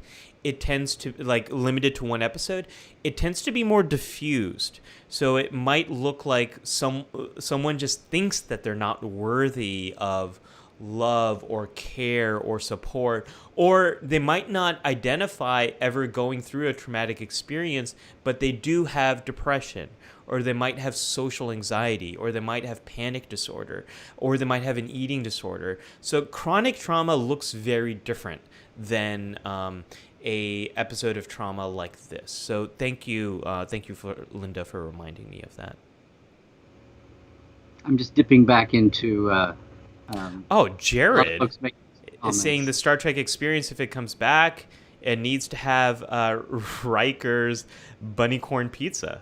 I think, Jared, you're that's right. A gift. Yeah, you are right. With and without venom sacs. Yeah. Yeah, Tim says we really need that artificial smoke at VIX to make sure that this is safe. Tim, I completely agree with you. Yeah. There's some debate going on here in the chat, too. Libby says, hey, wouldn't First Contact actually have been when Quark and Rom and Nog landed at 51? But that was unlisted. That was suppressed. I love that episode, too. If we ever want to have... Tim says, wasn't it the Vulcans at Carbon Creek? Which came first? Well, actually, Roswell 47 was before Carbon Creek in the late 50s, early 60s. So yes. Kyra's also mentioning the bar in Stardust City from Star Trek Picard. It's a place. I don't know if I'd want to visit it. Well, it's got to be about, if you're going to design a tourist attraction for fans, even in a niche fandom, it's got to have some emotional resilience from, all these, that's the problem. Very few of these bars and restaurants appeared more than once. Yeah. It's only been, people are more emotionally attached to the K7 bar from Tribbles only because they've at least seen it for 50 years. Yeah. Even though it was in one episode. And Tribulations again. But, Quarks and 10 Forward are the only times we've had, and I'm sorry, the mess hall on the Enterprise, on the NX-01 Enterprise was just kind of a gray blob. So, right. The only iconic things like that would be 10 Forward and Quarks still. And Vix. Vix has been in more episodes screen time than these other ones. Raislin has a comment here that I want to get to. I agree with Irvin. My personal challenge is the following. I lost my job a few months ago. I decided to move from Las Vegas back to Sacramento, my hometown. I moved just in time to have all activities, including Star Trek Club meetings, shut down. as much as I like technology, I'm tired of meeting people virtually. I had to go with a group to the drive-in theater a few weeks ago because I was going nuts. So, yeah, I think so many of us have massive technology fatigue. I mean, we are so fortunate to have this technology. At the same time, Larry, I would much rather we were doing this show together in person. We could live stream from some bar somewhere. We could meet. Gosh, one day we'll have that again. But I think so many of us are tired of this, and we miss that physical connection. And at the same time, depending on where you are in the world, it's so important to have that distancing. I mean, some countries are doing better than we are in the United States, but we are struggling very much so with this virus in the United States. See, can I just talk about pronouns? The pronoun we. I'm so tired of talking about the problems in the U.S. and saying we, because I saw someone tweeted, Facebooked or tweeted the other day, they were talking about mask wearing and social distancing and staying home, and like trips out were rare. And they were talking about the problems and the fails, different places, and someone said, "What do you mean?" Or somebody said, "What day is it?" I've lost track of what day it is, and the person says, "What do you mean? It's March 147th." Meaning that whatever goofy was going on, whatever delusions people were on, the rest of the world or the rest of the country or whatever, that they were still in March mode, which is what my wife and I have been on. We've made a couple of. I went to Will Rogers. Speaking of other things, I went to Will Rogers and we did a virtual 1-hour tour of the Will Rogers State Park Ranch House that I'm a docent for. One of my other lives, and I love that. But we haven't had tours since March.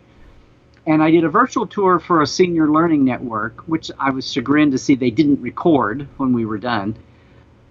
But that was like, I used to drive to the Palisades on the coast, once or twice a month. And I haven't done that in 4 or 5 months, and I missed the house and the touring and the talking and all of that. But it was like I felt like I was driving to Antarctica. It was like, but that's why. I mean, this whole reaction. I started this by saying this. We keep talking about, well, we're not handling this very well. I'm sorry, we are doing just fine, and most of the people I know are in the same mindset. It's other people's, but it's my problem because.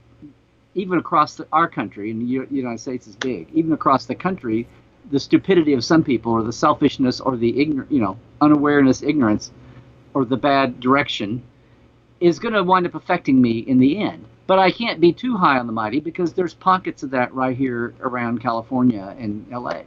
Larry, there's an episode of Life Support Live all about anger that I totally recommend maybe watching. It might help you out with that. But that's why we did that episode. There's a lot of reasons to be angry about this. I actually think, I was watching our episode. That was just last week, I believe. Was it? I have no idea. What is it? Oh, no, it's fine. It's March 149. Yeah, right. What day is it? It's so far in the future, and yet one day. We're so unlucky to be living in these times. I want to fly around the sun at warp so I can go back in time. Orb of time, just give me that orb of time. It's so much simpler than a slingshot in time. Okay, this is really getting sad. My point is, I was watching our anger episode, and I don't know that we even touched bottom of the pool with where we could go with that. So I'm just going to throw it out there. I think we're touching the bottom of the pool right now. I think we're down the drain. We're past the point. We've had switching gears here on our topics that I put on the poll every week. We've thrown it out there and had it in the pool of topics. Zoom fatigue and Zoom fails, and it never gets any votes. So maybe its time is yet to come. Yeah, maybe we need to focus on that one. To bring this back home somehow. Tekla, hi, good to see you. Oh my gosh, Trekland, hi. It's so good to see you. Friend of both doctors over here. Always great to see you over here.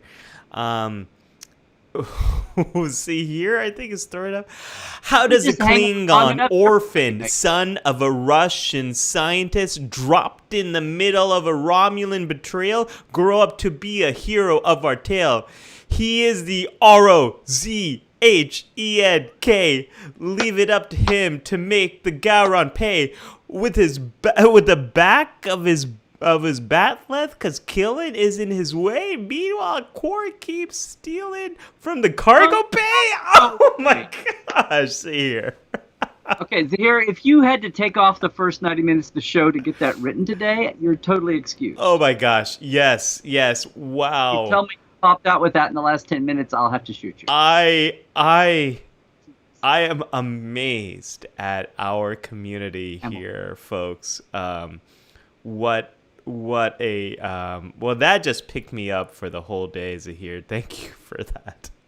After I kind of squashed you there, which is a good thing. Yay, that.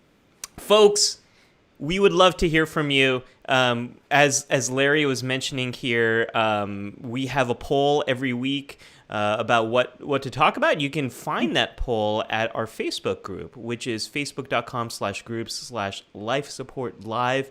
If you'd like to suggest a topic, let us know. Or if you want to also suggest another episode to watch, let us know. Spoiler alert. We don't know what we're going to do with this format. We don't know. We're not totally... We never know anything, what we're going to do. Until minutes before. It's grand experiments. We thank you for being on this journey with us as we explore. I mean, I'm kidding here a little bit, but seriously, what we can do with this format, because you guys know, I don't think anybody else is touching this intersection interesting. I hope we're not scaring people away. I always try to make it lighthearted. I mean, I think we're walking a line between being very helpful, but also keeping it nice and Trekkie and geekery, as hopefully everybody has seen. But I know if before you've experienced Life Support Live, people may go, oh, I don't know, mental health. I don't know if I want to go there. So, we're trying to soft pedal it. So appreciate all the shares of the Facebook page. And, hey, my YouTube channel, Ali, got over 1,000. Hey, we did it. We did it. Yes. Nicely so done. Nicely done. It took a month to get those last 50 down, but fine. I finally did all of that, yeah. So anyway, we appreciate the liking and the sharing of the Facebook page, but that is where the poll is. And folks, spoiler alert, we will probably be doing something interesting with Star Trek Lower Decks. It's coming out soon, and we have new Star Trek to celebrate together. And we will probably we might experiment with this form factor and Star Trek Lower Decks. So we stay tuned for that. Form factor? So check us out on our Facebook group. And Larry, we both have some fun stuff coming up for San Diego Comic-Con. I think what we should do is share those links in the comment section to the panels. We can already share those links. We'll do that with you all in just a moment after we wrap. We'll put them on the page, too. We'll put them on the page. That makes more sense. You should be with all of our pages everywhere anyway, but we'll for sure put it on the live support page. This has been... Jared says, where is the life support Patreon? Well, it's a good idea. Maybe we'll have one. We have things to discuss. Yes, Ali and I. We have a lot of things to discuss. I'm insanely busy, but he's like double down Davo insane. Yeah. I think, Jared, you also reminded me there was a question on the Facebook group I did not get to. Folks were asking about the Star Trek psychology book. That's written by my colleagues. It's written by some good friends of mine, Travis Langley, and a wide variety of other geeky psychologists have written that book. So definitely check it out. If you're interested more in Star Trek and psychology, definitely check it out. Those are my friends who put that all together. Tekla is saying, you guys look great. Awesome quarantine beards. Larry and I aren't always completely coordinated. We do try to coordinate on the beards. Well, if you go by that definition, I've been quarantined since I was 18, but with 2 or 3 bursts out. If I had to play a role that had no beard. Yeah. Eli is saying, I'll call in next week on Skype. I've got to get my nerd cave a little bit more presentable for a national audience. Eli, it's a global audience. So I was going to say you could come on anytime, but tell me what global audience show are you looking to get onto?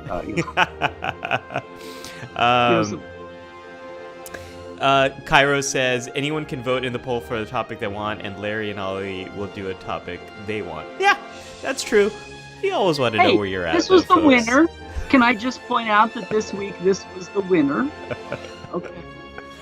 Tim says, Dr. Ellie, you reach with your singing. I do reach. I reach well beyond my reach, well beyond my grasp. I know that. Larry, this has been a ton of fun doing this episode with you. Thank you to everyone who's watched. Episodes are shorter than movies. Yeah. So yeah. I think this was a good amount of time. So until next week, folks, live long and prosper. Yes. Truck well, everybody.